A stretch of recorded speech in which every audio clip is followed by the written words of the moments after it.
ሰላሙ መሆን ስትፈልጊ ግን አብረሽን መሆን ትችያለሽ። ስለመዝናናት ከታሰበ ደግሞ ነገሮችን እንዲረሳ ከኔ ጋራ ሊወጣ በነበረ ሰዓት ነው መንገድ ዘግታችሁ የመለሳችን አይደለ?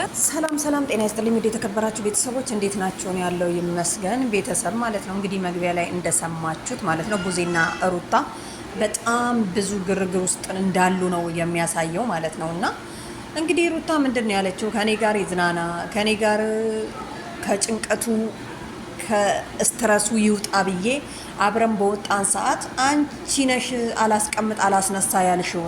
አሁን ደግሞ ለመዝናናት ከሄርሜላ ጋር ሲሆን እንዴት ነው ዝም የምትይው? ስለዚህ የኔ ፍላጎትን አታሟይም፣ የሄርሜላን ሲሆን ግን ታሟያለሽ ነው ባጭሩ ማለት ነው። እና ደግሞ አንድ ነገር አስተያየት፣ እንዴት ነው ፏ ብለሽ ነው የመጣሽው? እና ዛሬ ልክ የሄርሜላን ካንገት በላይ የሄርሜላን ቅርጽ ያሽ ነው የሚመስለው ከመነጽሩ ጋር አንድ ላይ እና አምሮብሻል። በዚህ አጋጣሚ ሩታዬ ማለት ነው በእጅ የያዙት ወርቅ ከመዳም ይቆርጠራል አሉ።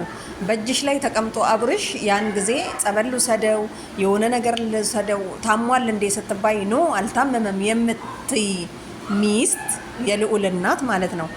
ዛሬ ሄርሜላ ጋር ሲሆን እንደዚህ መንገብገብ እንዴት ነው? ጥሩ ነው? ማንም ሰው ቢሆን ጥሩ ነው ብሎ የሚያስብ ሰው የለም። ለማንኛውም ያው ለቡዜ ሁሌም ጀግንነቷን እየነገርኳት ነው የምገኘው። አሁንም ጀግና ነሽ ብያለሁ። ግን ደግሞ ጀግንነትሽን በድል ስታጠናቀቂ ነው። ለምሳሌ አብርሽ ሄርሜላ ጋር መኖሩን ብቻ ሳይሆን አብርሽ የትም ቦታ ሳይሄድ ጸበል ወስደሽው ድኑ አብርሽ የራሱን ምርጫ መርጦ ማየት ነው የምንፈልገው ማለት ነው። አብርሽ ስለታመመ ነው ሩታ ጋር የሄደው ሄርሜላን ጥሎ ወይስ ፈልጓት አፍቅሯት የድሮ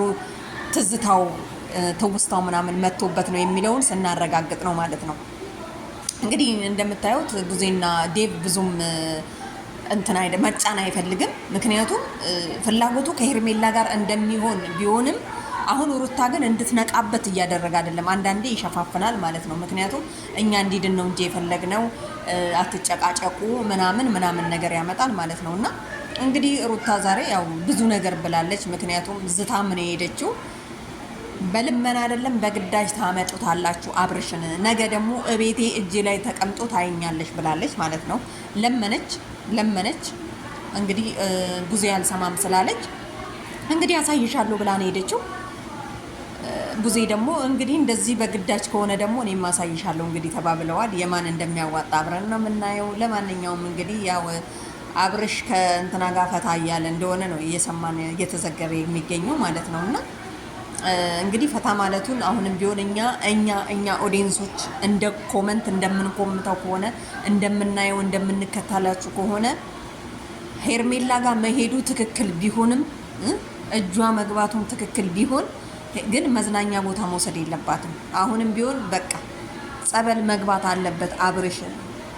ከቤተሰብ ጋርም ቢሆን ተመካክራችሁ ወደ ጸበል ነው መወሰድ ያለበት ማለት ነው። እና ቡዜ ጀምረሻል እንድጨርሽው።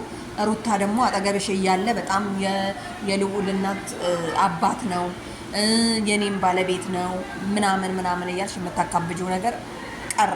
ምክንያቱም መጀመሪያ እጅሽ ላይ ከአንዴ ሁለቴ ከሶስቴ አብረሽ ና ተነስ ና ቁጭ በል ና ሂድ ና ምናምን ነገር እያልሽ እኮ ስታንገላቸው እሱ ባል ሳይሆን ሚስት ነው ወይ እያለን እኛ እየተናደድን ነበረ። ምክንያቱም ማዘዝ አለበት፣ ባል የባልነቱን ግዴታ መወጣት አለበት፣ ሚስት የሚስትነትን ግዴታ የሚባል ነገር አለ፣ እነሱ መወጣት አለባቸው። አንቺ ኤፍሬም ለአብርሽ አግዞ መስሎሽ ነው። አንድ ነገር ደግሞ የታዘብኩት ነገር ቡዜ ምንድን ያለችው አብርሽ የሆነ ነገር ቢሆን ይቆጨኛል፣ ለኔ ወንድሜ ነው። አንቺ ግን ነገ ሌላ አንዱን ታገቢያለሽ። ትክክል አባባል እኮ ነው። ማንም ልጅ ማለት ነው ለቤተሰብ ነው ጸጸቱ እንጂ ባልና ሚስት ባዳ ናቸው።